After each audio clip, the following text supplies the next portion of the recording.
लिए, आपके हार्डवर्क के लिए और आपकी शिक्षा के लिए। समझ रहे हैं? तो मैंने पहले चेतावनी जारी कर दी है, कोई असली मतलब ना समझे, जो मैं समझाना चाह रहा हूं वो समझे कि उठ के कभी किसी का इंतजार करके देखना।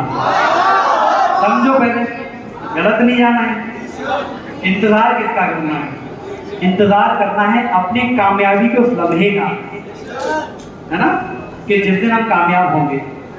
जैसे बच्चे करते हैं, आसपास गांव के बच्चे आपने देखो कि सुबह सुबह उठ के 3 बजे 4 बजे दौड़ लगाते हैं, है ना, आर्मी में जाने के लिए, पुलिस में जाने के लिए। तो वो क्या करते हैं? इंतजार ही तो करते हैं कि उठ के कभी किसी का इंतजार करके देखना, तुम भी कभी किसी से प्यार करके देखना। गलत नहीं समझना है। प्यार किससे करना है? किसी इंसान से नहीं करना है। प्यार करना है अपनी कामयाबी से, अपने माता पिता से, अपनी शिक्षा से, अपनी मेहनत से। आगे बढ़ते हैं कि उठ के कभी किसी का इंतजार करके देखना, तुम भी कभी किसी से प्यार।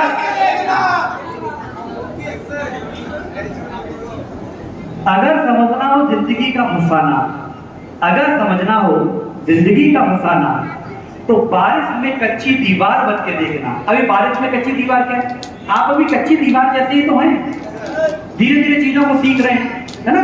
कभी कभी जब आप थोड़े बड़े हो जाते हैं तो घर में माता पिता कभी कभी गुस्से में कह देते हैं, इतना बड़ा हो गया कुछ करता नहीं है ना, किसी काम का नहीं है। तो परेशान नहीं होना है, ये बारिश है और हम कच्ची दीवार हैं, धीरे धीरे झेल जाएंगे। झेलेंगे तो एक दिन इमारत बन जाएंगे, बहुत बड़ी विशाल, ताजमहल से भी बड़ी।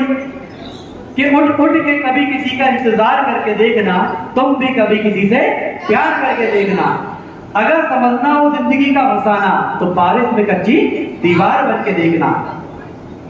और ऐ मेरे प्यारे प्यारे बच्चों, और ऐ मेरे प्यारे प्यारे बच्चों, हो जाएगी तुम्हें भी नफरत इस बेदर्द दुनिया से, बस एक बारी मोहब्बत किसी से बेशुमार करके देखना।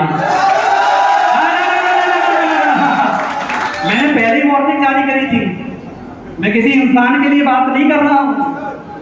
मोहब्बत हमें किससे करनी है? हमारी कामयाबी से, हमारे देश से, हमारे माता पिता से, हमारी शिक्षा से। बात समझ में आई? अब अगली शायरी आगे मिलेगी, है ना। और इसी कड़ी में कार्यक्रम को